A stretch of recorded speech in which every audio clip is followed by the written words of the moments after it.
show that made you feel some type of way. Catch us every week, same time and place. No time to waste, no time to play. We just conversate and made you feel some type of way. This the show that made you feel some type of way. Catch us every week, same time and place. No time to waste, no time to play. We just conversate and made you feel some type of way. We shutting down airways, boy, we taking over. Shout out pretty ladies, Casey and Lola.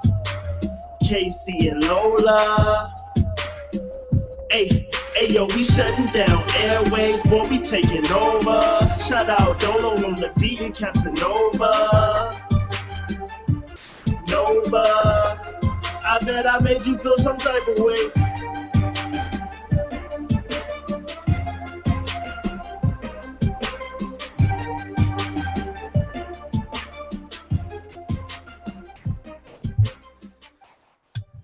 And what's good? What's good? This is That Show, brought to you from Vets on Media, and we are live at iVetX Studios here in North Scottsdale. And we got a lot going on today, but first and foremost, it's been muggy as hell in Arizona. I know you people from down south, you know, everybody from my hometown, New Orleans. You're looking at me like, what the hell you mean, muggy? You know, we live in a home with mugginess. You're right. You're right. I'm not gonna doubt that. I'm not gonna clown that. But when it reaches 110 and 110 average to 115 plus is muggy, man, this is miserable. All right, this is straight up miserable out here, man. I actually walked outside today and it felt like I walked into a wall of Lubriderm. All right, and that's real talk. So, I mean, so you was not disgusting. ashy and you was, you know, I had nicely and. Look, I had to put baby powder on today. We don't want to know that. Yeah, I had to put the baby powder on today. You know what I'm saying? It's funny though because my cousin came to town 2 weeks ago, and Lola sat up there and was like, "So you use the baby powder too?" We're like, "Yeah, everyone uses the baby powder too." Okay. Yeah, well, you guys not used to it out here. You guys used to the dry heat. Yeah, we don't get swamp bass like you guys. Well, or swamp balls. Well, I hope you don't get swamp balls because we might have a situation. But what's going on today? Let's start off with Lola. What's going on with you? Nothing. My thumb hurts. I think I did something with my thumb. And no, Carlos, I did not sit on my thumb. Wait, what? Not that way. Wait, what? Who is what? Carlos is my coworker, Oh. and I was saying that like I hurt my thumb because I have a tendency. Is he listening right now? He listens sometimes. Okay. But I have a tendency to like putting my thumb underneath like my calves. Your calves? Yeah, like underneath my legs like this. So Your thighs? same difference. No, that's no. Look, it's been a long week. Hey, Oh y'all. my As you can God. tell, it's been a long week. Oh, your hamstring. That was your hamstring actually, Yep. but Even worse. oh God. But anyways, my thumb hurts. Oh, she don't know her body parts. She don't. Yeah, she's been on one all day today, people. So you're gonna have a very entertaining show because she is. Shit you not, she is not trying to be funny. No, I'm being dead serious. This is dead. This is her dead series of what I like to call AM. Her real name is Anna, and we call them Anna moments. But just for today's purposes, we're gonna call them LMs, Lola moments. What's going on with you, Dolo? Not much. I mean, I started my day off. I hit a dog. Oh. But it's alive. It's alive. Okay. Like, I heard the doomp, and then I was, like, terrified. Because these kids were screaming. And Oh, you did it in front of kids? Gosh. I was, like, on You're my way such to the a classroom. savage. And I was right around the corner from the school, and kids were walking. All I looked back and seen was mouths open. I was like, So you hit a dog He in front of kids. continued. But look, I at did. least you got out. At least you got out to check on the dog. I did, but I'm not gonna lie. You know, that bad conscience Yeah. sat on my shoulder, and I was like, it Like- ring away. So Well, that's a good am thing. I good? Yeah, you're okay. You You're still good. hit No, the but I dog, got though. out, and they were like, you know, oh, it's good, it's good, it's good, it's good. And I was like, okay, well, so much for eternal bleeding. I'm just gonna drive away now. Poor dog is like 3 Well, blocks no. laid out, bleeding out of its mouth. Well, and no, ears. here's the thing, though. You just traumatized those kids. I totally Hey, did. would you have? It was a little stopped? Toto dog too.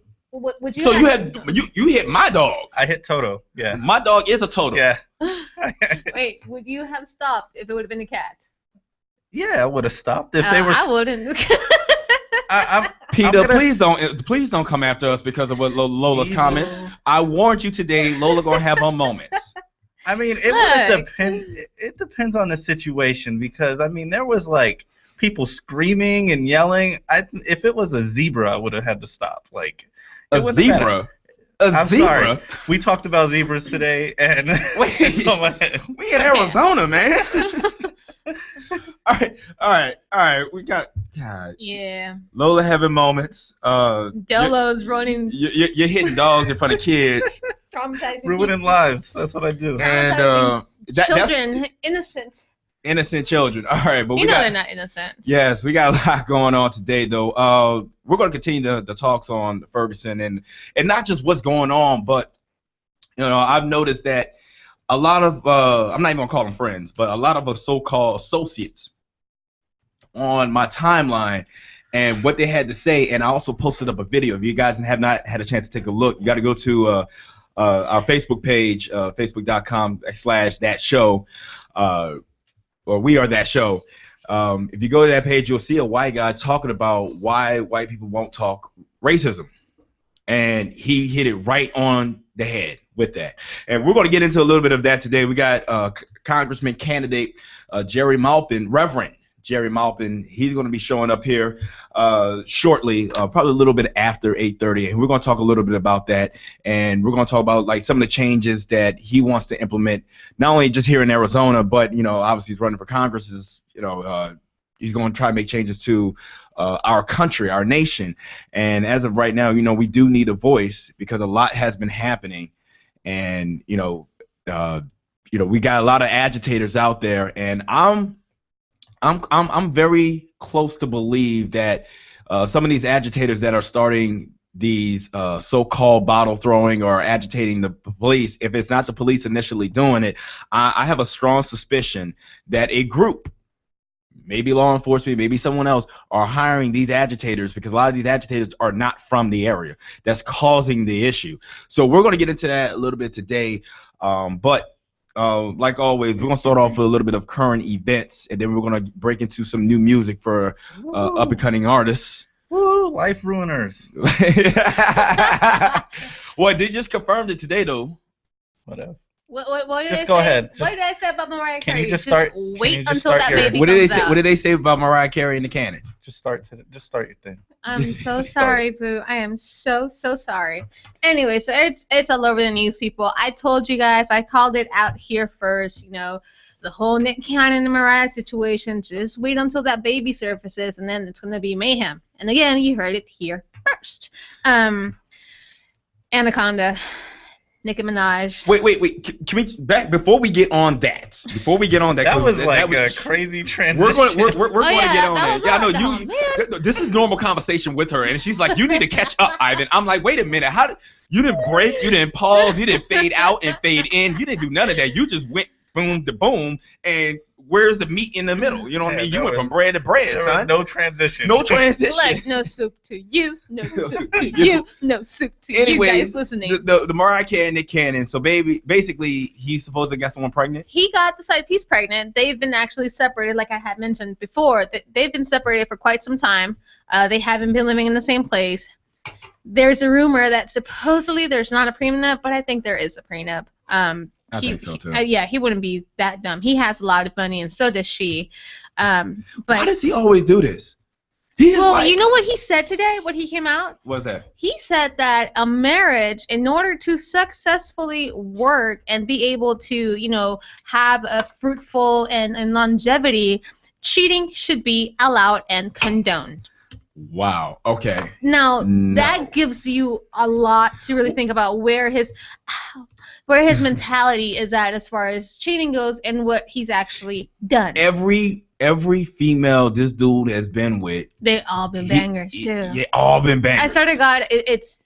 I don't know how he does it. It's the D. That's all it is. But no, first thing, he has to get it. He has to get it to that. I mean, it's not like he just went into Mariah Carey, whipped it out. You know what I mean? Because and Mariah was like, "Yes, I'll marry you." Come on now. He's a goofball though. You make a woman laugh, and he has money. That means I had a shot. All right, I had a shot. Well, you were called Nick Cannon back when you were in Japan. I'm first thing. You know A, I am 10 times better looking than that dude. B, I could have had a shot with Mariah Carey, but I luckily had even better shot because I got Lola. No. So anyway, not working. all right. So look, this dude had Salida Ebanks, Christina Milian, Kim Kardashian. I mean, you got all you, and then you hit the jackpot with Mariah Carey, $225 million. There is Mariah Carey's batshit crazy though. She is, but you know what? Just like what Gary Owens said, you know what? Honestly, if she's batshit crazy, you know the type of shit she does in the bed. Yeah. Oh my God. It's true though. Oh my God. And Mariah Carey. Hey, my crazy girls. Could you imagine she doing something crazy sexually in bed and she's worth $225 million? That's like an instant nut. You know what I mean? You just shit. I mean, come on, man. Think about that. Wow. Think about why would you mess that up?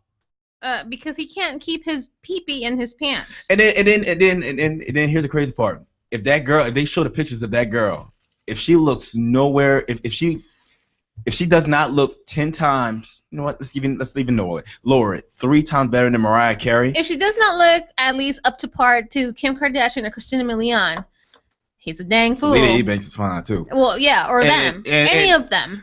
Put it like this: I think every dude deserves to give him a swift kick in the nuts because of that. If this girl is not finer than Mariah Carey, maybe he's just a dream ruiner. Like, I have a feeling she's a stripper.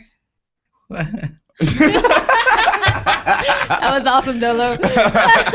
He was like, wait, what? Yeah, I have a feeling she's a stripper. Like, strippers are winning these days. Man, strippers are looking for a paycheck via a child. Well, look what they do. Get married to them. Look what they do. I mean, here's the thing. There's a difference between a groupie or a thought in the club and a stripper in my book. All right? You know what a stripper does. She does it for a profession. This is a profession. You walked in there and you know what she's about. All right? a tater thought in a club. You know what I mean? Trying to get up, and those are the same people who are like, I'm independent. I'm Miss Independent, but you need to find a baller. You need a baller. I don't get it. Well, I mean, strippers want a baller also, so... Well, again, it's a well-known fact what strippers want. All right? And you can never take out the hoe. You know, their hoe-ness does not get deleted. Well, the thing is, strippers all have this personality that and somehow I can't stand. All right? They have this personality that I can't stand because you really can't bring them in public like that. You know what I mean? You can bring them. They're ratchet. You know, you can't. You can bring them to, and this is all colors: black, Hispanic, Native American, even white. It doesn't matter. They all have this one mentality to where you really can't bring them in public. Period. You know what I mean? So yeah, they're too ghetto fabulous. I don't know. Like and some of them are just too ghetto. Or actually, what I really do think is sometimes, excuse me, and people correct me if I'm wrong, but I think it's lack of education. Some of them have been doing that for so long. That is the only thing that they know. Mm-hmm. That, I mean, they're not trying to better themselves. They see that it's quick money, it's easy. You know, you got all these athletes and celebrities bestowing on them thousands of dollars. You know, taking them home, flying them out. Money so talks though. Money talks. I went to my cousin's bachelor party up in Houston, and this is the same club Malaya was discovered at. And at this club, you had nothing but Astro players there. You had the Texans out there during that time. You also had some Rockets players out there, and then MMG Tour was there. So they stopped at the same strip club that whole night. And money talks. All right. For an uneducated or whatever ratchet stripper, but they learn how to, I guess, sexually arouse someone. You had these cats. One girl. Off of 5 minutes, and in Houston, they really don't take everything off like that. But in 5 minutes, while she was up there, a dude just rained $4,000 to $5,000 out.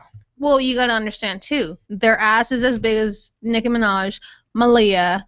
I'm not gonna say Drea because she just But it's that, and then it's the skills. It's how good you can move that ass. Not only that, but can you dance? And a lot of them, you know, I'm going to call it out and I'm going to say it, a lot of them hooker on the side.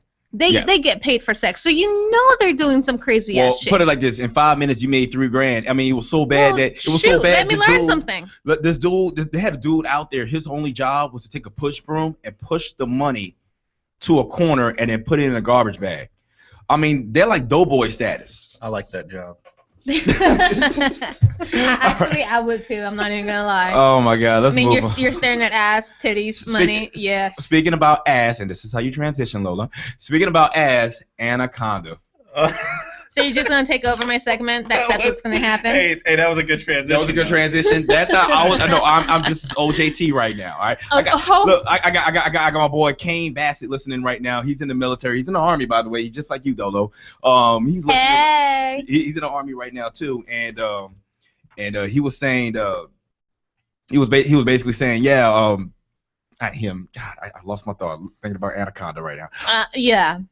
OJT. I was talking about OJT. Anaconda. Good Lord. So go on. Yes. And talk. So Anaconda has definitely put to shame damn near every single video. I don't think there's going to be a video that's going to top that. I read somewhere on Twitter that when did videos or music videos started to become a preview to like Pornhub and what's to come.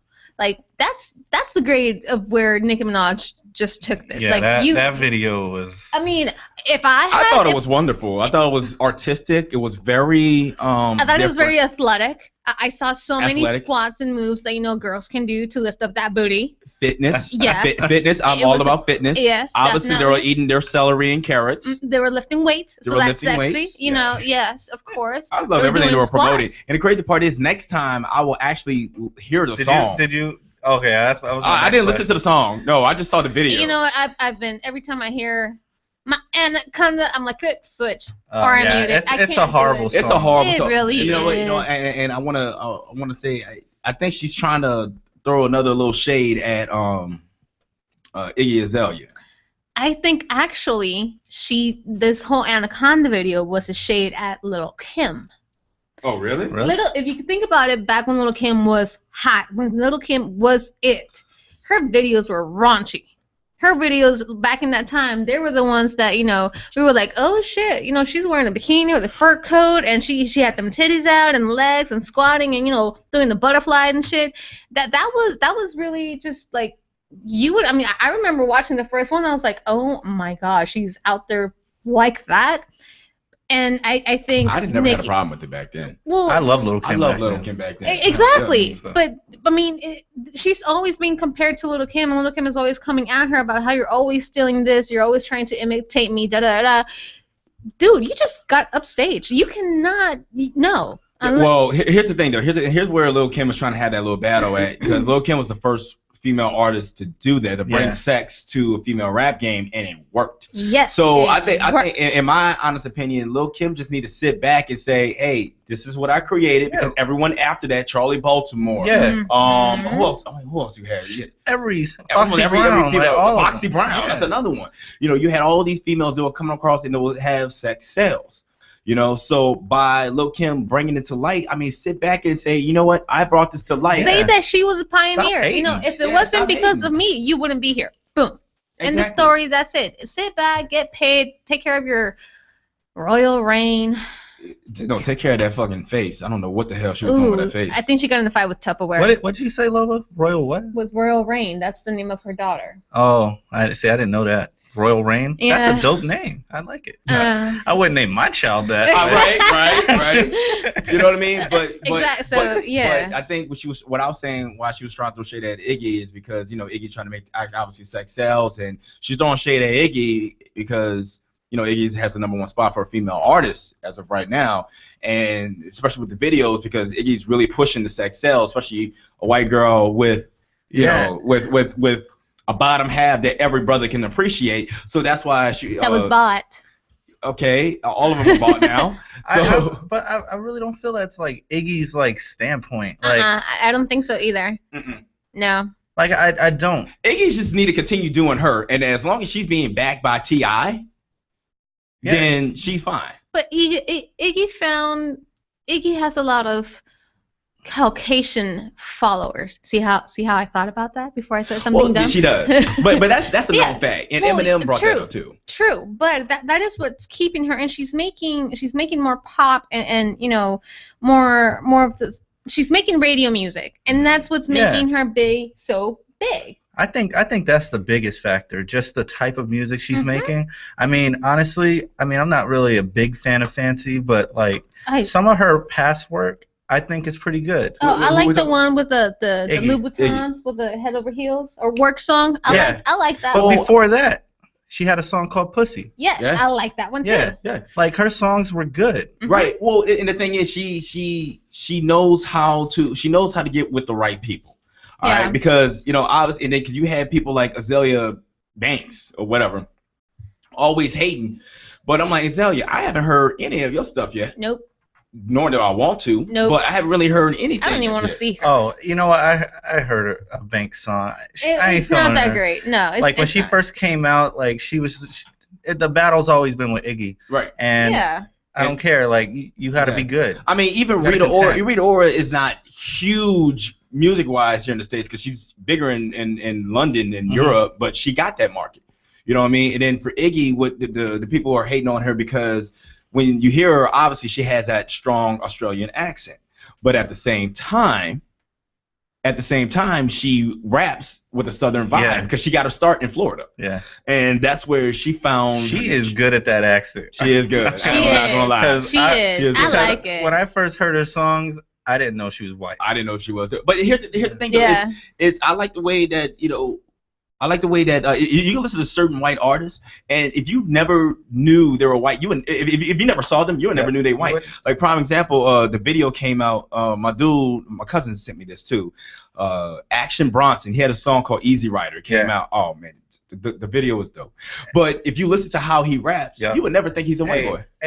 If you look at him, you never think he's a rapper. Hey, Action Bronson sound like Ghostface to me. He does. But he is dope. I like him. He had that song Easy Rider. I mean, I'm gonna put that video up. The whole video was dope. The whole song is dope. I mean, I was like, you did your thing on that one. You did your thing. I mean, do we got anything else in the news? Yes. And I say that because I'm like so fed up and just done and over with. But Chris Brown and Karuki, his woman crush once day talking about I need to put a baby in her, and I am going to quote Vitamin Q, one of our fellow listeners. He calls in a lot and everything, but it's like, he said something that really just made complete sense. Like, instead of putting a baby in her, make a semi-honest woman out of her. Just marry her. Why you gotta go to pregnant and give her a child? What if she does not want to have a child? It still does not guarantee that she's going to get child support for 18 years. For all we know, Chris Brown is broke already. Well, I mean, the issue I have with that is, he put it up there, you've been with me through the bullshit for 5 years, so let's go ahead and get this baby. And I'm like, come on, man, act like you have some sense in you, and how about, do the right thing? How about you marry the chick? How about you actually make her your real girlfriend, date her, and not just, we're breaking up, we're back together. Well, I mean, like I said, the way to secure it is put a ring on it. I mean, today, and it kills me, and I wrote an article about this, and it's going to be posted up tonight, and I'm going to post it up on Facebook tomorrow. I don't understand how now, by saying I'm gonna put a baby in you, to these women and friends, the first thing they think about is, oh, girl, you about to get paid. Yeah, no. No. And there's been so many women that I know that, yes, they've had a baby by an NFL player. Oh my gosh, they got their Louis, they got their Gucci. And it's only good for like 3 years. And then, and it's like, oh, what happened, boo? I know two of them here in the Valley. I'm not gonna say their names, but at one time, one of them crashed a Range Rover, but it was okay. She brought a Mercedes the next day, and now she went to cocktail waitress. She's a cocktail waitress at a strip club because she doesn't know how to have a normal job now because she had a baby from an NFL player who's no longer playing and no longer he's supporting. Yeah. So it kills me why people look at having a child from an athlete or a celebrity basically means that you're paid and you're going to get paid. I mean, everyone's looking at it as a lotto. I mean, whatever happens to values. Here's the thing. Family values. Here's the thing. Fine. Get pregnant by a celebrity or an athlete, whatever. Get paid. Save the money. Be smart. Well, to me, it's not your money. It's your child's money. Well, to me, even before you even get to that, let's have some true family values. How about the fact that, if you love this woman like you're saying that you love her, Chris Brown, and it's just not for him, but just for anybody else out there, how about you go ahead and put a ring on it? So I mean, that's my whole thought about this. But look, we do need to go to first music break. Yeah, and then I need to call and make sure the congressman is coming in. So let's go to our first break. What are we playing, Dola? Are we playing that dope song? We're gonna be playing the song that you heard a little later, okay? Yeah. But coming up, we got Josh Lee with the band's remix, and then we got Type Ill. Ooh, okay. With Just Me, which is like one of my personal favorites. I know, I like it. All right. Like every time I go to our emails, I like hearing that. Yeah. So see you guys when we get back. Yeah. Soon we begin. Big bands I know. Big bands I know. Big bands I know. Big bands I know.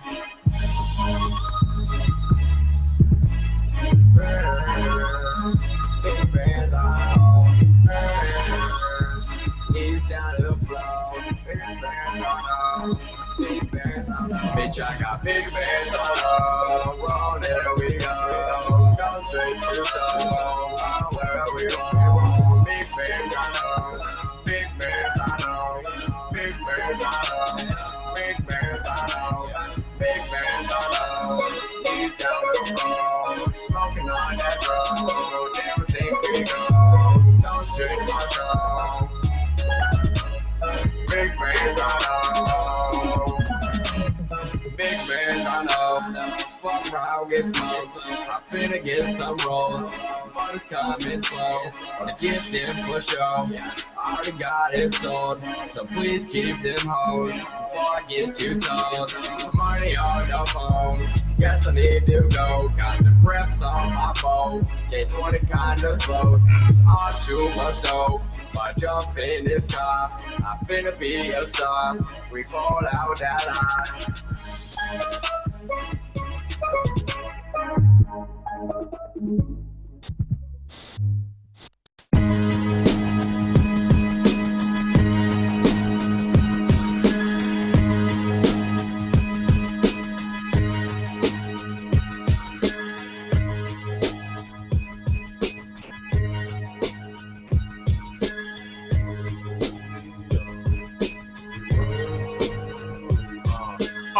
Finish the final chapter, beginning another novel. King Arthur, king of the castle, take on another title. Sword in the stone with my poems on me, I condone. Medieval took its toll, lost souls, crossroads. The dark ages await us again. Spark gauges, my rage within. Mark pages say it's safe to predict. History repeats itself, I'm beyond that. Another level, I'm a rebel, clutching metal contact. I've seen it all before, cruise year long strong, vanished and gone. I've managed to bandage my wounds and maintain form. My closest homies, just frozen homies, ain't stuck in time.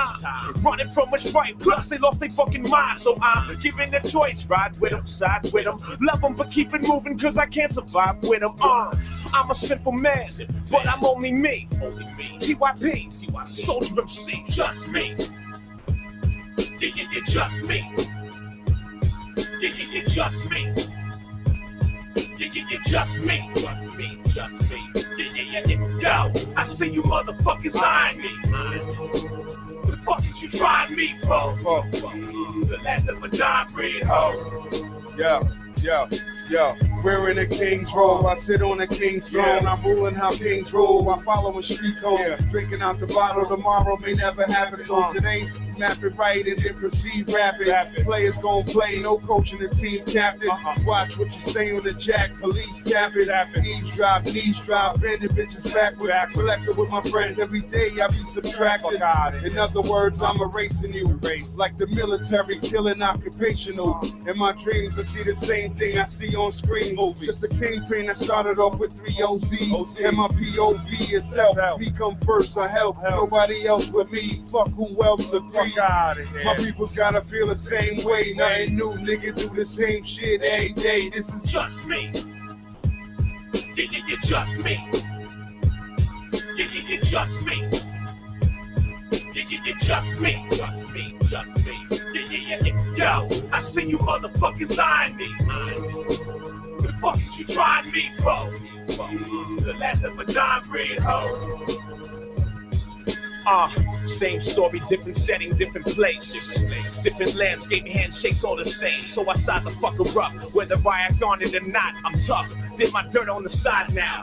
Types of nice guy, I pray a man don't ever find out what I've been holding back, holding cat. Box cutter in my black leather jacket, smiling at a couple shorties and I break eye contact. No time to expose myself, they can trust me or not. I'm confident I know myself. I can't be two guys at once, I can't clone myself. But I know a couple wannabe clones, funny style fucking followers and wannabe drones. Fucking comedy, enter my commodity zone. Halloween's gone, and they still got their mask on. Get my backhand on, wax off, wax on. Get my grown man on with slacks on, ripping that black chrome. What I stand for, just me. You just me. You just me. You just me. Just me. Just me. Yo, I see you motherfuckers eyeing me. What the fuck is you trying me for? The last of a dime breed hoe.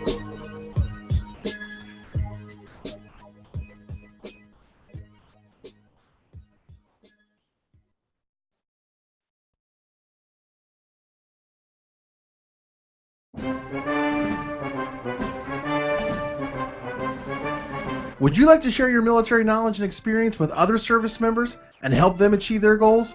Hey everybody, it's James from Vets On. You can do just that by becoming a military student enrollment advisor with the University of Phoenix at their Phoenix, Arizona campus. Military student enrollment advisors work with prospective students who've chosen to serve their country just like you. You'll be helping them enroll, choose a degree program, and guide them through their first class. To qualify for this great opportunity, you need a valid DD-214, military ID card from the National Guard or Reserves, a bachelor's degree, or 60 college credits. Military spouses are also eligible with current DoD ID card and a bachelor's degree. If you're looking for a great career while helping fellow military members, then we urge you to contact the University of Phoenix today. Apply now by going to jobs-apollo.com and enter the word Military Enrollment Advisor in the search bar. And don't forget to tell them that Vets On sent you.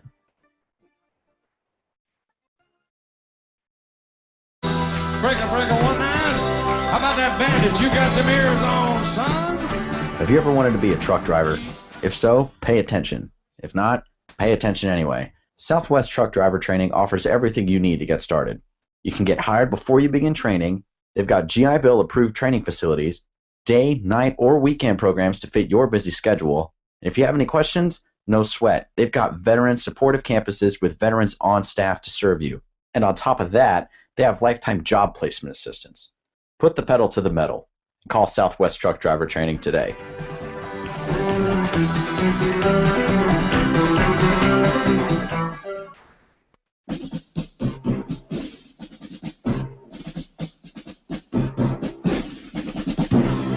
Everyone's going to need an attorney at some point in your life. I'm no different. Hey everyone, it's James from Vets On. Whether it was my last will and testament before deployment or my ongoing custody battle for my children during my divorce, I needed help, so I lawyered up. If you need help, I urge you to contact Capstrom Law Firm. Capstrom Law Firm in Springfield, Missouri services clients throughout the state in criminal law, personal injury, and family law. With over 13 years practicing law, Tom Capstrom understands both law and court procedures and how stressful they can be. Let Tom Capstrom Law Firm and his dedicated staff take the stress and worry out of a difficult situation by calling him today. We feel so strong about the work that Tom and his staff are doing that he'll be a monthly guest on the show. Tom is a veteran and a listener, for God's sake, so you know the guy is solid and will fight for you. Give Tom a call today by calling 417-864-0552 or email Tom at capstromlaw.com. And don't forget to tell him that Vets On sent you. The choice of a lawyer is an important decision and should not be based solely upon. A call coming in. Go get everybody and go something. And welcome back to This Is That Show. We have a special guest on air right now. We got Reverend Jarrett Maupin, the Democratic Congressman candidate for Congress. Oh, I'm getting all that confused, man. But met him last night. We were staging a little peaceful. It's a peaceful rally. A peaceful rally for We Are Ferguson and what happened in Maryvale with Michelle Cusseaux. And I have him on the line right now. How you doing? I'm doing great, trying to survive this storm.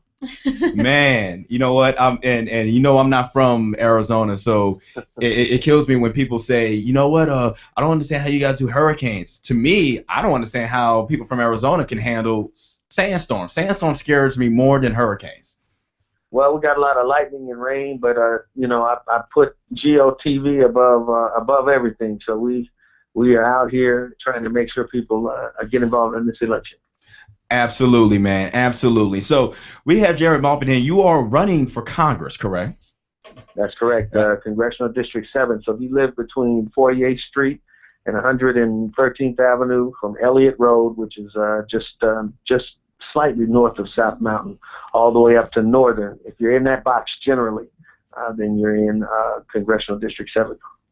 Absolutely. And real quick, tell us where people can vote and when they can vote, and yeah, when and where they can vote. On Election Day, Tuesday, August 26th, this coming Tuesday is Election Day. The polls will be open all day from 7 a.m. until 7 p.m. And if you have your early ballot, that yellow envelope, it's too late to put it in the mail. So take it to your polling place with you and turn it in. Make sure you have your driver's license with you. And you can vote. If you have your voter registration card, which you should have if you're registered, you can go to the precinct that's listed on your card, that polling place, and vote. If you don't have the card and you're sure you're registered to vote, then you can go into any voting center in town and cast what's called a provisional ballot, so long as you have your valid ID, passport, driver's license, veteran, military identification card, whatever you have. But Tuesday is the day. This coming Tuesday is Election Day. Awesome. And also, if you want a little bit more information about him, you can also go to www.maupinforcongress.com, and that is MAUPINFOR Congress.com. All right. So, man, so we were talking last night, and basically, I want to continue our conversation because we had a conversation last week about what's going on in Ferguson, and it looks like it's dividing the country. Okay. Well, absolutely. You know, you see the outrage and the anger and the fear in the eyes of so many people, but we know the anger in Ferguson started with Michael Brown, but you know, people have to realize, and they know, I think most people know, that Michael Brown became a martyr and sort of a catalyst for a range of issues, socioeconomic issues, wealth gap, racial injustice, joblessness, just flat out discrimination, majority black town, majority white police force. Mm-hmm. He became sort of the hallmark, the clarion call for people to fight those different forms of oppression. You know, and along with that, it's to me, people are just sick and tired of being sick and tired, because in the past couple of weeks, actually, not only with Michael Brown, but you also had the Ezel 4 shooting in L.A. You also had the Eric Garner shooting. The chokehold in New York. And then, if we want to bring it back, you also had the teenager for loud music in Florida, and then Trayvon Martin. And then one thing that right now people are saying, why are we trying to make it a race issue when it's clearly a race issue? Well, it's clearly a race issue, but Ferguson has helped to shed light on the militarization of our local police forces and the need not to be involved in those 1033 arming programs that the federal government has. You talked about Michelle Cusseaux. Mm-hmm. It's raised awareness about the fact of our police not knowing how to treat people with mental illness correctly. You talk about those other cases. Yes, race is a factor, and there are people that say, well, you know, race isn't a factor. These incidences are far and few between. First of all, if this were happening to young white men, it would be considered a pandemic. It would be a major crisis. Actually, and we need to solve it. I'm gonna have to interject on that. There was a shooting of a black officer who shot and killed a white teen in Salt Lake City, Utah, the day after Mike Ferguson was shot and killed. We have not seen that on the news. Well, how can we make it a race thing if the exact opposite just happened? Well, that's an isolated incident. I'm saying that if white youth were dying at the hands of police at the same rate that black youth were, it would be considered a major issue. I'll give you another example. It's related to gun violence, not necessarily police brutality. We've lost over 700 young people in Chicago this year to gun violence. Right. If that were happening in Salt Lake City, if that were happening in Malibu, Fargo, Malibu, if it were happening in Scottsdale, then certainly the emphasis for federal intervention and programmatic and policy changes would be the issue of the day. But it doesn't happen to other communities. Also, blacks don't complain or launch formal complaints about what happened to them. You talk to a lot of young African American men or Latino men, and you constantly hear them say that the police talked to me this way. The police pulled me over and said this to me. The police came inside of my house without a warrant or without permission. The police handcuffed me and questioned me. And many times they're just happy to be turned loose. So they don't file a complaint. They're just happy that they're alive. It's all a matter of racial profiling, and we're not making it up. I know people say it's not a race thing. That's not what the federal court said to the Maricopa County Sheriff's Department. That's not what the federal courts have said to the New York Police Department. That's not what the federal courts have said to the Los Angeles or even the Phoenix Police Department. They have found time after time that these departments do engage in outright racial profiling and discrimination. That's what stop and frisk is. Right. It's racial profiling. And along with that, I mean, like you said, Anna, with that whole shooting, it didn't make, it didn't make news. It is an isolated incident, but at the same time, if you look at the rate, just the names I named, Eric Garner, Ezell Ford. I mean, if you look at what's been happening in the past couple of weeks, for so long, and it also contributed to the civil rights movement back in the 60s, that when something like this happens, we're tired. We're not going to sit back and I'm going to write my congressman, and no, we're going to make a noise. Because that's the only way for it. That's the only way for us to get attention. What we saw in Ferguson was black power. Let me qualify that statement. You remember the Bundy Ranch issue? Yes. They were killing the cattle and everything. Yeah. White folks with guns. They weren't being tear gassed. They were engaged in what was considered a standoff. Right. With federal forces. We see the same thing in Ferguson. It frightens people a lot of times in the media. They want to put fear in the hearts of conservative white Americans. They have no reason to fear the people of Ferguson. They're right in their protest. They are correct in their feeling about being outraged. I'm not condoning thievery or violent mobs, but what do you do when your local police force has become oppressive and regressive? How do you throw off that injustice? By any means necessary, some folks would say. So I understand their need to take action, and it's not just African American males. Look, if you won't take Michelle Cusseaux into consideration, that mentally ill black woman in her 50s killed because she had a hammer in her hand when 6 officers came to her door, then perhaps you consider the case. Well, the police say 4, the neighbors say 6. I was in a meeting with the chief, somebody said 5. So they don't know how many people were at the door. There were 19 officers called to the scene. And the crazy part about that is they were warned that she was mentally ill. She was threatening the mental health staff, and you already knew she was mentally ill. So now that I'm figuring out it was more than 1, more than 2. I mean, you have 4, and then and the crazy part is they said that when the door opened, she already had a hammer in hand, so they shot. Now, rules of engagement is if someone does have a deadly weapon, yes, you are allowed to discharge a weapon for self-defense. Now, that's what it says. But knowing that this person was mentally ill, knowing that you have more than 2 people there, and then you also you're on your Batman web belt, I like to call it. You have another device called a taser. So not only that, you have pepper spray. They have riot shield. You have all that. They had their police sticks, the billy clubs, as people call them. Well, they had the tools that they needed. Here's the other thing, though.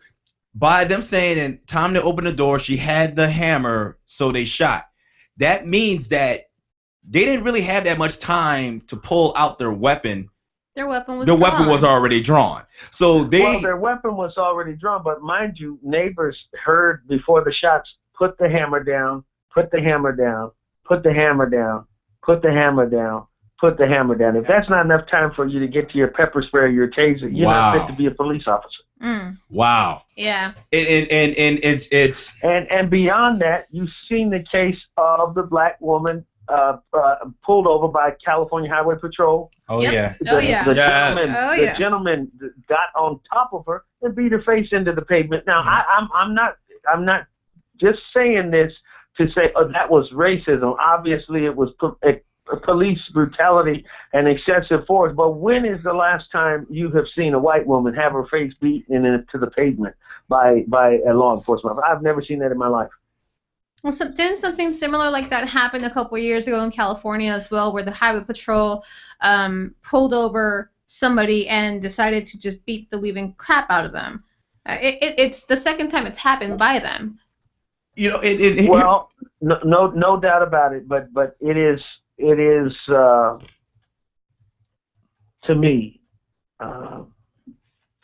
fact, and we need to only look at our news cycle to know that people of color, minorities in general, bear the brunt of abuse from police. And I'll tell you why. Someone said to me today, we have a 500 officer shortage on the Phoenix Police Department. Similar shortages all around the country. I want to see more cops. I want to see more police in our communities, but I want them to be trained properly. I want them to be the right people. It is wrong to police a minority community with police that are white. You know, there are police manuals in this country in the top 10 cities that say you can't look black men in the eye because it makes them nervous. You can't question Latinos too rapidly because it makes them nervous. Some of these training manuals were written in the early 1970s. Yes. Okay? Yes. It's time to sensitize these folks, demilitarize and resensitize them. Sensitize them to human issues, cultural differences. Well, that's the problem right there. That's the problem right there. Lack of culture understanding. Okay, because when you have lack of culture understanding, you're going to base your thoughts off of you're basing your thoughts off of what you see in the media and music videos and TV and stuff like that, and you'll look at someone, you'll look at a young black or Latino male, or just young black or Latino in period, and you see the way they dress, and just because it doesn't fit their standard, because they feel their standard is the way you're supposed to be, they look down upon you. Now, Whoopi Goldberg talked today about something that I think brings home the point of what I'm trying to say in terms of what we know to be true about our society. Not scientific fact, but social fact. 90% of domestic violence calls, she said, the men are arrested and go to jail. Now, you know, domestic violence is wrong, violence against women is wrong. But every man is not beating the woman. Sometimes the women are beating the men. Right. But the assumption by law enforcement is that the male was the aggressor in the situation. Right. And the assumption by law enforcement is that the colored person, the young black or brown male, is the aggressor in the situation. It's just, it is about our perception, our national perception of race and violence. You know, they often depict African-American men and Latino men in our culture, in our movies and our music is over-sexualized, over-aggressive, materialistically driven, drug-addicted, and just operating in ignorance. And that is terribly inaccurate. Okay. So, you know, even with I'm sorry, I was reading a message over here. No, but even how you just said that about the whole how they see the media and how it's okay. That's Look, entertainment. You even have white conservatives that still say we are the people that are on welfare. You're ruining the country, on welfare, living off the government, on welfare. Obama's got everybody a phone and they're living on welfare. I'm here today to tell you that misconception is just that. It has no basis in fact. The largest recipient group of food stamps in America today are single mothers, white mothers, unwed white mothers of more than 2 children. That is the face of welfare. That is the face of government, living on government. And I'm not condemning them. You know, we must feed the people, house the people, educate the people, protect the people, employ the people. Those are the precepts of progressive democratic values. But it's the preconceived notions that people have. If you feel that way about food stamps and you profile that way about violence in the inner city, and you're on the police force, you know, it's time to examine who wears these badges, particularly in areas like Joplin and Ferguson and St. Louis, where many people went straight from the Klan into the local law enforcement. Well, and here's the other crazy part about that. Talk about preconceived notion. It's just like I was saying. They'll look at the rap videos. They'll look at how someone dressed, so they automatically assume that this person is up to trouble. Now, what I believe that should be taught in the police force is understanding different cultures. All right, I'm not gonna say this person's name out loud, but this, you know, I had one police officer. He basically sat there and told me. He sat there and told me that when he was on the force, that if he saw 3 or more Black or Latino males in a car in a specific area, he's gonna try to find any way to pull them over. He sat there and told me that. He was like 70% out of the time, we will find something. And that's what he told me. And it bothered me. And I had another police officer sit up there and say, well, yeah, if I see another black male doing, looking suspicious, even though he didn't do anything, I'm going to find a way to pull him over. And I even asked him, I'm like, wait, why would you even feel like that? Now, in this person's training video, that's all they showed was a black person getting into trouble. So that's all he knows. And this person knows nothing about black people. All right, they don't understand. Well, and they don't learn anything in the academy. And they're not trying to. Look. When you become a police officer, you graduate from the academy, you join your local force, L.A. PD, Phoenix PD, New York PD, Chicago Police Department, wherever, Miami, Detroit, Kansas City, wherever they're joining a fraternity. Mm-hmm. For the most part. Now there are female police officers, but for the most part, we haven't integrated racially in terms of gender, and in terms of understanding of other cultures. So what you have a gang that carries badges. They carry the latest weaponry, and they're enforcing the rule of law. Now I'm not saying that the concept of police forces is bad, but all white is not right in 2014 when it comes to policing and local law enforcement. It just simply, it can't be done. We talk about de-escalating situations. Mm-hmm. You know, if you were to hire John or Jane inner city candidate, and they're policing their own neighborhood, they're not going to shoot Michael Brown. No. They're not going to shoot Michelle Cusseaux because they've been knowing Michelle was crazy her whole life. Mm-hmm. They've been knowing Michael was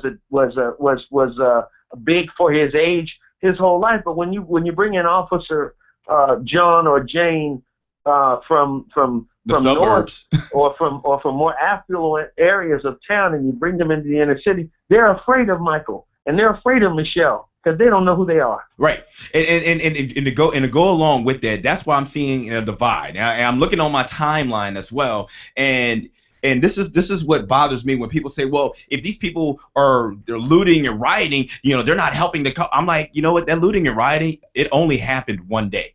One day. They take that one day and think it's happening every day. I'm telling you right now, people, if you're listening, that looting and rioting happened one day. One day. Now let's talk about how many days has the unorganized, unprepared, all right, but they're fully tactically prepared, but mentally unprepared to take on a large peaceful crowd. And look what's been happening. Okay, so but here's our concept, even as a nation, of looting and rioting. Looting, the greatest act of looting, of plunder and theft. In the midst of public view and trumping the law was not the rioting in Ferguson. It was the troubled asset relief program of the federal government. Not to mix apples and oranges, but people have to put that, you have to consider that. You know, these people are living under the federal poverty level, you know, receiving poor public education in a high unemployment area because the Great Recession is still in session in the inner city, and they're not able to find their way out of it. People don't look at the wider facts of what folks are dealing with. The reason people get into the black market is because they don't have a way to get into the normal, respectable, acceptable economy that we have in this country. These are desperate situations. Right. You know, Ferguson was on fire before Mike Brown was killed. His death just became a catalyst for those flames to catch the attention of the nation and draw the focus of the federal government. We have to address the underlying issues that create a climate for there to be a Michael Brown and a white police absolutely officer and again with that point that you just said, they don't understand. When I say that, the outsiders, the ones who never see the inner city, and this could be any race or anybody. Okay, no, they do understand. It's a matter of power. I talked about black power being exercised in Ferguson, and let me explain what it is. Black power in its purest sense means that African Americans, blacks, want nothing more and will accept nothing less than what anyone else has. Right. They understand power. People from the outside in understand power, but it has to be articulated that way to them. Well, you know, it's funny that you say that, because I have a video up right now. It was this white guy. He was talking about why he supported the Ferguson protests and the march, and he was going off on saying that I guess a lot of his close loved ones and friends who happen to be white sat there and told him, why are you doing this? This is not your fight. So he broke it down. Of the subconscious way that these people are being racist, but don't want to have that negative connotation of being a racist. Basically, like you have your Donald Sterling's KKK and neo-Nazi. He's like, these people, they're going to throw them under the bus. They're going to throw them under the bus because they're publicly saying this. But at the same time, when you have something like this that happens, they look at it as, this is not our fight. Why are you fighting this fight? He was like, you know what? How come this is not your fight? This is America's fight. We're all supposed to be Americans. We agree, though, that racism is still alive in the country, right? Yeah. We can all say that. We've come a long way, but we have a long way to go, right? Well, you know, it's best said. John Stewart said it best. The income gap exists. There's a $110,000 difference between the $5,500 that the average black family earns net every year, and the average white family earns $115,000, and that's according to Brandeis University. So we know inequality is there economically, racially, educationally, socially. And here we are in Missouri, the last state to eliminate slavery, the land of Plessy v. Ferguson. Okay, it is the land of the Missouri Compromise, the place where they decided that slave and free could coexist before our nation went to civil war. Mindsets don't change that quickly, and you know, and veterans understand this. There's a certain post-traumatic stress that a society goes through after they deal with a great racial crisis. If you look at the 60s, an era of assassinations, an era of human rights abuses, you look what happened. We emerged from that. The federal government engages in COINTELPRO that target African-American liberation organizations, progressive white groups. They begin to demonize people's movements for equality all around the country so that we can return to normalcy. Well, just like what you said with the post-traumatic stress, because if you look at it, you know, the whole segregation, I mean, and I'm from the South, so I've seen buildings where you had two different men's and two different female bathrooms. That's right. And they're still there, even though they say female, and, you know, they're obviously they're updated until now. But you have to understand, a lot of these people, a lot of their grandparents were the ones screaming. At the I can't even think of the name, at the nine black students who went to the Arkansas high school. So, you know, these are grandparents that are screaming at them, and these are what they're teaching the kids. So, well, you know, people say, and the crazy part about that is, race issue. No, go ahead. People say it's not a race issue, but look, we saw a report yesterday of an officer in Ferguson removed and suspended without pay because he said, "I will effing kill you" to a peaceful protester. You animals. He wasn't even supposed to be there. He wasn't even supposed to be. In fact, they were questioning that. They were like, why would you bring an outside officer from a small town who is not used to a large crowd? Why would you bring him there? Okay, so this is the perfect example. To a large crowd, but who clearly has racist attitudes. Yes. You know, I'm sorry. I'm so sorry that it's the reality that we live in. But the fact of the matter is, you know, most of our police officers are there to do the right thing. Whether they're black, white, brown, red, yellow, gay or straight, men or women, they're there to protect and serve. But we have a serious, ingrained, systemic problem of white privilege, of white power, of white stereotypes, and of white abuse within our police departments. And that's just a fact of life. Well, and here's a couple things with that. All right, one of the things is when I heard this on Jon Stewart, and Jon Stewart said this perfectly. All right, he was like, this is what happened. Where we failed at in America was we taught our kids that racism is bad. Where we failed at is to teach our kids what racism actually is. All right, and that's exactly the point that we're having right now. And just like with the white individual that I told you about, the video that he was having, he was basically saying that subconsciously, as long as you have the white supremacy subconscious thinking, you're never going to try to understand how the others feel. You're never going to try to understand about SB 1070 and why the Hispanic community in Arizona, specifically in Phoenix, felt so against that, because they don't want to get racially profiled. They will not put themselves in other people's shoes. Why would you put yourself in other people's shoes if you already feel superior to them? You may not voice it. But all in the end, you're going to feel superior. Heard Huey Newton. Huey Newton said this a while back. He said up there, it was talking about. He said up there talking about an NBA player. He's like 3 seconds down the line. 3, 2, 1. He shoots. He scores. He wins the game. The white man gets paid. Basically, what's saying is, at the end of the day, who's writing your checks? So if you have that level of supremacy above, that's how they're going to feel. They're going to feel as if I'm already over you. You need to understand where we're at, and we set the standards. When I was growing up, I couldn't stand the fact that I had a cousin named Keisha. All right, and I mentioned something in class, and had little kids there. They were like, "Ew, why you named your child? Why didn't name the child Keisha or Bonquisha or LaQueen?" All those stupid little jokes. And I'm like, well, do we have to stick with Tom, Dick, and Jane? You know what I mean? Did you set the standard of names?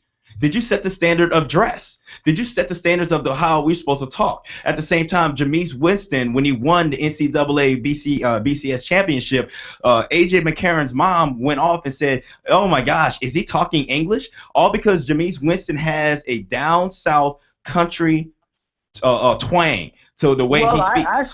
I feel, in my own personal opinion, that in this social revolution that is required ever so often to keep our nation on track, we've never willingly done justice in this country. There's always been a great human cost and a movement of people to guide us, albeit violently, in that direction from time to time. Mm-hmm. I'm reminded, Ferguson reminds me of a scene from more than a century ago in Boston Commons.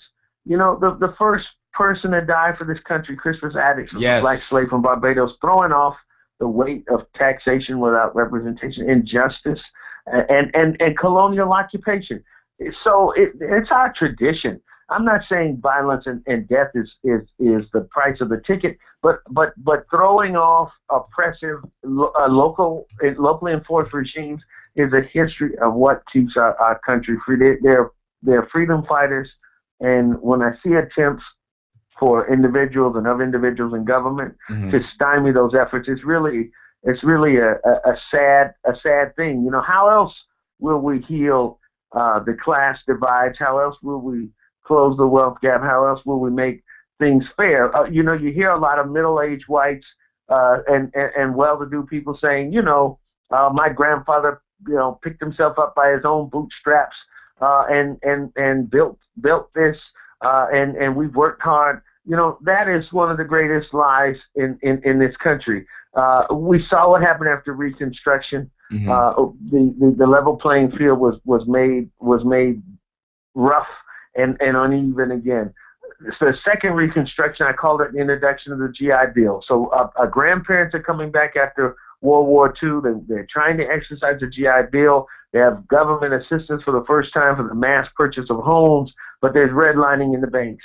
So John and Jane Anglo grandparents get a home. I'll use Phoenix as an example, in the Coronado neighborhood north of McDowell. But my grandparents cannot buy north of Van Buren. So while they have access to the same GI benefits, they've been redlined. My grandparents pay a high interest rate. John and Jane Anglo's parents don't. They come up in a middle-class house with all of that equity. That equity that they have in that home becomes instant, tangible, liquid cash by which they can start a business, by which they can join the Rotary Club, by which they can enroll in private schools, by which they can launch associations and develop. Meanwhile, equity is not able to be pulled out of the houses from the inner city or the southern portion of town or the black part of town, the Negro part of town, the Latino part of town, the Asian part of town. So we've seen time and time again that it's not about effort. It's not about talent. It's not about exceptionalism. It's about classic institutionalized racism that alienates us from equality and from equal access and equal opportunity. And then what happens is the grinding poverty of the inner city, the grinding poverty of rural of a rural existence without the tools that you need, the grinding poverty and the weight of inequity drives us to anger, which drives us to frustration. Then we become occupied by predominantly white local police forces. And then we're harassed. And then we're exploited. And then we work minimum wage jobs, part-time jobs, can't find the tools that we need to get by. We're called lazy. We're called violent. People sell drugs to put food on the table. Women sell their bodies to put food on the table. That's the reality of the inner city, and there's a root cause for it. That is the definite reality of it. And again, like I said, it's if someone already lived one way of life, it's hard for them to see the other. Now, I do hate to we gotta do I can't even talk right now. We have to go to a break. We have to go to a break, man. But I would like to thank you for calling in, Reverend Maupin, and again to find him. To see what he's about, and definitely read under where he stands on education, equality, and immigration, equal pay economy. I mean, this is real good right here. You definitely want to go to www.maupin, and that's MAUPIN, forcongress.com. Okay? May I say something quickly? Yes, sir. The worst poverty in this country exists actually in West Virginia. It's the worst I've ever seen in the coal country, Appalachian country. There are white families that live off of less than $500 a month. Their children eat Wonder Bread and Mountain Dew. I know because I've eaten it with them.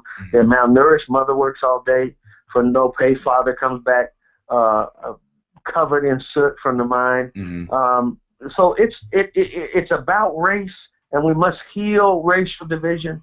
But really, classism and class warfare is the villain of the 21st century. So if we can work through this, poor whites must realize they have more in common with us than we have not in common. Absolutely.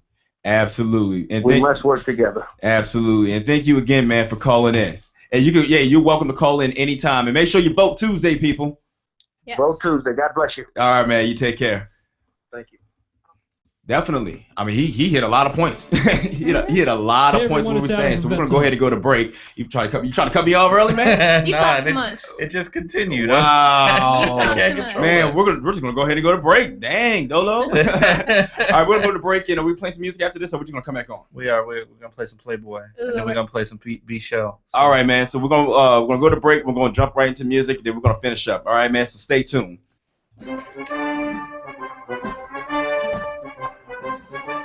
Would you like to share your military knowledge and experience with other service members and help them achieve their goals? Hey everybody, it's James from Vets On. You can do just that by becoming a military student enrollment advisor with the University of Phoenix at their Phoenix, Arizona campus. Military student enrollment advisors work with prospective students who've chosen to serve their country just like you. You'll be helping them enroll, choose a degree program, and guide them through their first class. To qualify for this great opportunity, you need a valid DD-214, military ID card from the National Guard or Reserves, a bachelor's degree, or 60 college credits. Military spouses are also eligible with current DoD ID card and a bachelor's degree. If you're looking for a great career while helping fellow military members, then we urge you to contact the University of Phoenix today. Apply now by going to jobs-apollo.com and enter the word Military Enrollment Advisor in the search bar. And don't forget to tell them that Vets On sent you.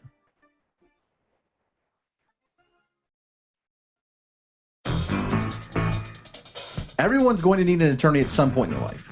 I'm no different. Hey everyone, it's James from Vets On. Whether it was my last will and testament before deployment or my ongoing custody battle for my children during my divorce, I needed help, so I lawyered up. If you need help, I urge you to contact Capstrom Law Firm. Capstrom Law Firm in Springfield, Missouri services clients throughout the state in criminal law, personal injury, and family law. With over 13 years practicing law, Tom Capstrom understands both law and court procedures and how stressful they can be. Let Tom Capstrom Law Firm and his dedicated staff take the stress and worry out of a difficult situation by calling him today. We feel so strong about the work that Tom and his staff are doing that he'll be a monthly guest on the show. Tom is a veteran and a listener, for God's sake, so you know the guy is solid and will fight for you. Give Tom a call today by calling 417-864-0552 or email Tom at capstromlaw.com. And don't forget to tell him that Vets On sent you. The choice of a lawyer is an important decision and should not be based solely upon advertising. Breaker, 1-9. How about that bandit? You got some ears on, son? Have you ever wanted to be a truck driver? If so, pay attention. If not, pay attention anyway. Southwest Truck Driver Training offers everything you need to get started. You can get hired before you begin training. They've got GI Bill approved training facilities, day, night, or weekend programs to fit your busy schedule. And if you have any questions, no sweat. They've got veteran supportive campuses with veterans on staff to serve you. And on top of that, they have lifetime job placement assistance. Put the pedal to the metal. Call Southwest Truck Driver Training today.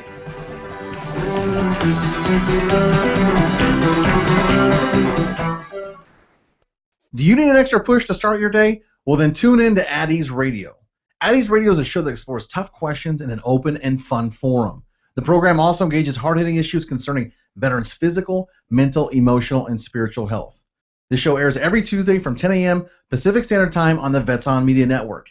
Addie's Radio is hosted by Jesse James, a combat veteran of Afghanistan, so he knows the problems that veterans face every day.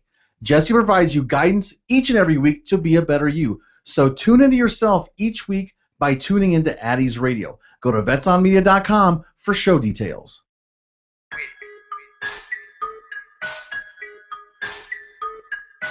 Yeah, man.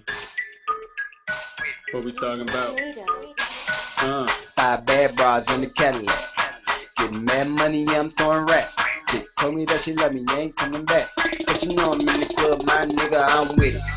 With it, with it, yeah. With it, with it. Yeah, chick, get with it. Yeah. With it, with it, alright. With it, with it. My nigga, I'm with it. Okay, I'm going in, Cali boys finest. Lock down this motherfucker, me no convict. Wild boy, yellow tape, back up, caution, west up, pop gun running like Sonic. I be on my beat shit, rapping to the beat skip, running around your neighborhood, scrapping like Keith Flip, running around to your eyes like I eat with chopsticks. I'm about to blow like my nose bad sign. Party time, hands high, fuck you niggas, anti shades on, black tie, fresh cut, 3 lines, money with a C note, pockets on CeeLo, 21 libido flow tighter than a Kigo. 5 bad bras in the Cadillac.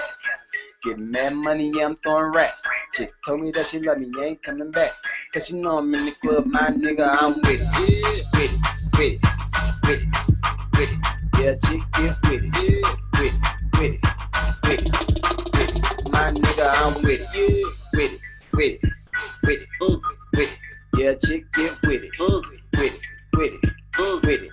Yeah. My Let's nigga, go. I'm with it. You can't see me, let alone find me. Tuesday, supper club, turn up, winding. Game time, headband, KB, Nikes, throwback 32, look away, diamond. Holla at a dime piece, give me good psyche. Beat it up good in the water like a Pisces. Standing out, sore thumb, nigga on high beam. Lamb off, nigga got them bitches on sight. See, I'm with it, hanging out with a bird fly. Smoking on strong, like 10 guys. Leaning in the whip, music up high. Screaming west side, blowing through the street lights. 5 bad bras in the Cadillac. Getting mad money, yeah, I'm throwing racks. Chick told me that she love me, you ain't coming back. Cause you know I'm in the club, my nigga, I'm with it. With it, with it, with it, with it. Yeah, chick, get with it. With it, with it, with it, with it. My nigga, I'm with it. With it, with it, with it, with it. Yeah, chick, get with it. With it, with it, with it, with it. My nigga, I'm with it. Flow dumb, gotta tell this shit to wise up. Hearing I'm the bomb all the time, Al Qaeda. I'm winning like playing ball with a Keebler. Boy clean like in plastic at the cleaner. Swag so dope, you can bag it on the corner. Gucci the aroma, man, cleaner than a soldier. Tats out ballin', V-neck polo, man, I'm young, black, and I'm getting it. My nigga, I'm with it. Yeah.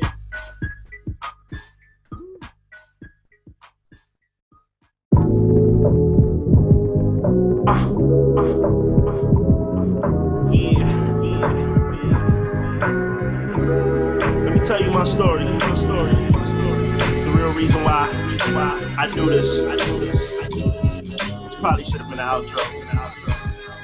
Right. The south side of Chi be my birthplace. There I put forth my best on my worst days. So I guess you can kinda say that made me mad.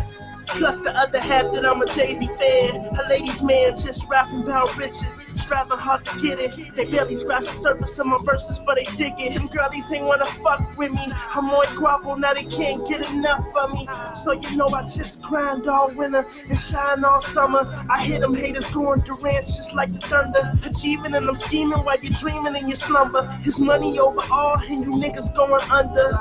I've been the beast since my first smash. Hey, picture me up in first class play. I got a lot of living to do before I die, and I ain't got time to waste. I can't even imagine half the shit that I've seen. I can't even imagine this is how they be. Wouldn't even know, wouldn't be this close if it wasn't for you. It's season 1 and we living in the real world. Fake boobies on my bitches, but they real girls. I used to work every day to make ends meet. Couple cents from overdraft is what my ends be.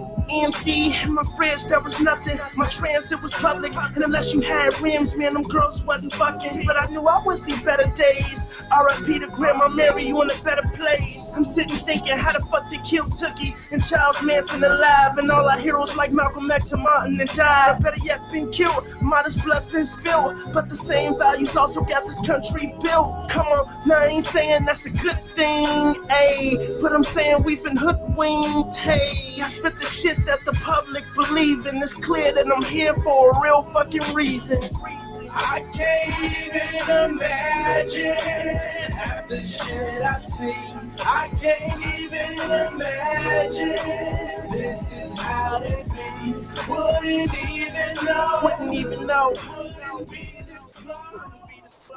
And we are back. And before I get into anything else, man, I would like to thank our guest, Jarrett Maupin, Reverend Jarrett Maupin, for calling in and gave us a lot of his insights. I mean, he was hitting points after points after points, and you know, and then get me started. I go ham. Even Dolo sat back here was taking pictures of me going ham, so I posted that up on our Instagram at We Are That Show and our Facebook page, facebook.com/We Are That Show. And also, real quick, if anybody out there, business owners, promoters, artists, or anybody out there, if you want to have your product, your service, or your craft blasted out there to reach an audience across the globe, because we got listeners in South Africa, England, Germany, Italy, Japan, Korea, and obviously all over the United States here and Mexico. If you want your stuff to get promoted and get blasted out there, we hit about 450,000 people collectively for a month for Vets on Media. So if you believe in your craft and your product or your service, then you definitely want to have a chance to invest in this. And please email us for more details about that at thatshowlive@gmail.com. Again, that is thatshowlive@gmail.com. Now, before we get into anything else, I sent you guys these links. I'm doing a comparison right now. Went to foxnews.com. My left reticle kind of burned when I did that. And then I went to msnbc.com, and I noticed a difference when on the front page. just like what I was saying earlier, if it's not about them, they feel like it's not their battle. Now, Fox News, this is the big issue what's going on in Ferguson and the protests and everywhere else, but they don't even have it on their front page, really. I mean, I found it down at the bottom in small print, but when you go to MSNBC, it's big and enlarged. So, I mean, I'm not saying both are very biased. So, I mean, let's just be clear on that. Both are very biased, but it seems like one does care more about the people interest than the other. Well, I was listening to a conservative radio station on Did my it hurt way your in. ears? Not really, and I noticed one of the things they said was the Ferguson thing is dying down. Right. And I was like, wow, that's weird. Right. We just had a rally. We just had a. Even if you go to CNN.com, it's not even up there. You got ISIS, you got the Malaysian plane, and it's like. Well, I mean, they've been right now James Foley is, and obviously that's also a big thing. It is a big thing. And CNN has been, I'm not gonna say do a good job reporting everything. They just been whatever they hear they report it.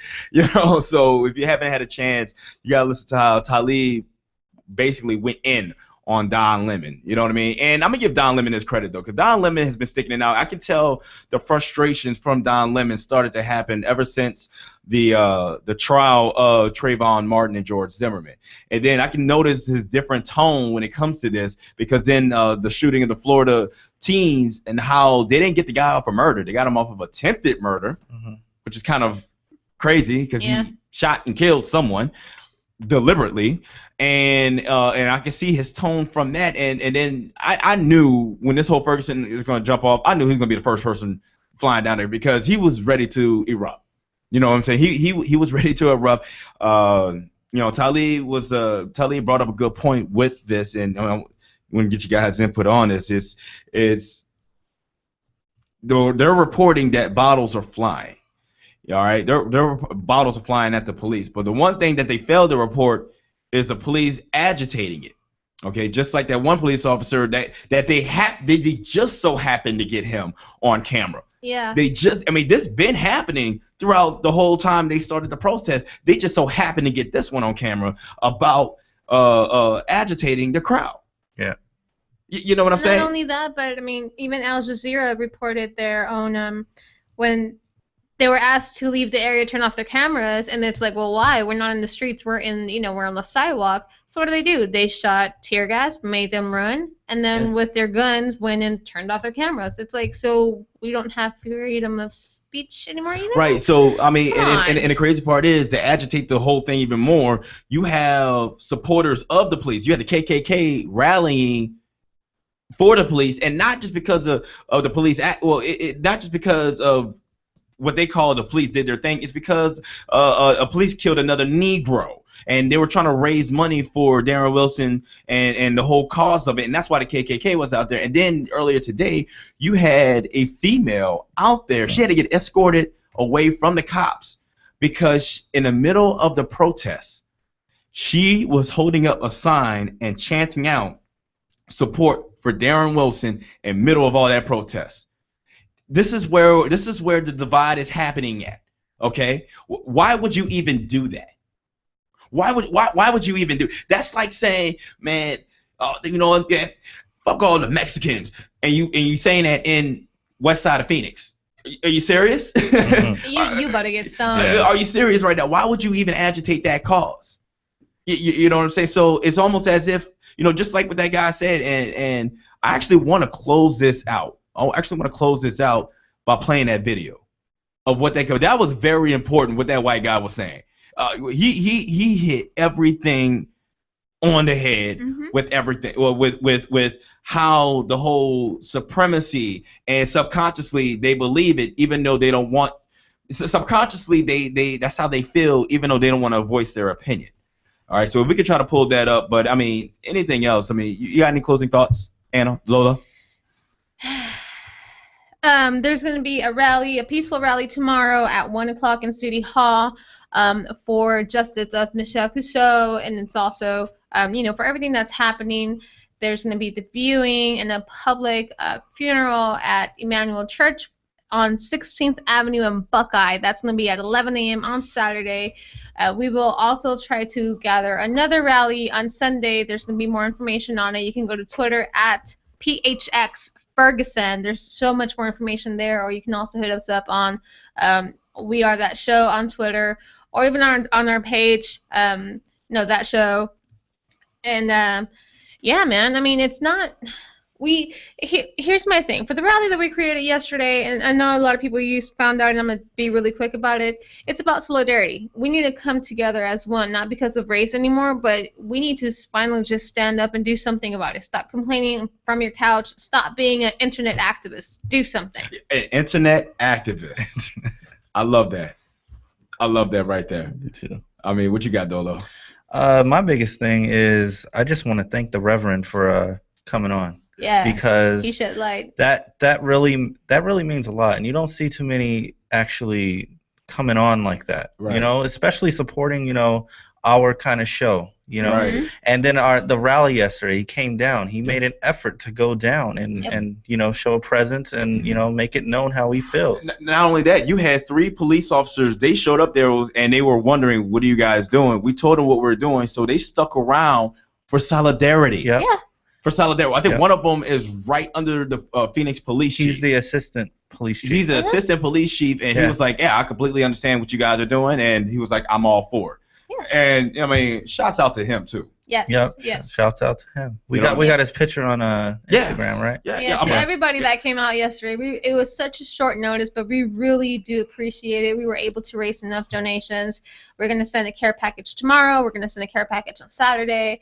Right. And we're still going to be accepting some more, and there's more to come, you guys. Yeah, and if you guys were wanting to send stuff out, again, email us at thatshowlive@gmail.com. I mean, one of the basic items, you got perishables, also first aid kits. First aid kits probably one of the biggest ones. First aid kits. Because I actually seen a picture of a journalist who got hit with a rubber bullet, and it honestly looked like a gunshot.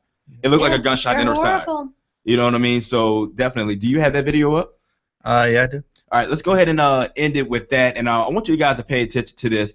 And if you have your opinion on this, go ahead and go to our Facebook page at facebook.com/WeAreThatShow, or go to our Twitter and let us know how you feel at We Are That Show. And we're going to go ahead and close it out with this video. We'll be here next week on Thursday, same time, 8 p.m. Pacific Standard Time, 11 p.m. Eastern Standard Time. And be sure to check us out. All right, man, let's go ahead and run that. So I thought I'd do a little video about why most white people don't speak out against racism. This video was inspired by someone who I respect, who posted a Facebook status the other day. He said, "How come all the other white people don't go so hard on the bad racist white people? You know, something comparable to how black people will work hard to debate any of the bad black people who are simply frustrated with white racism and oppression. Why don't white people speak out against their own like we do?" So I'm going to try to answer that to my best ability, mainly because motherfuckers go on the path of least resistance, you feel me? People tend to seek pleasure and avoid pain, and that's like law number 1. We do things that we're rewarded for, and we avoid things that we're punished for. And in order for white supremacy to survive, people who are for white supremacy are going to be rewarded. People who are against white supremacy are going to be punished. So for anyone who speaks in favor of white people, they get rewarded. For anyone who speaks out against white people, they get punished. And it doesn't matter what the race is of the person doing this talking. You know, it could be a white person speaking for or against white people, black person speaking for or against white people. Either way, the way you get treated depends on what your response is and what you're saying. Basic math. Take, for example, a black person who speaks out against black people. You know, this goes way back to slavery, those who lived in the house versus those who lived the field, whatnot.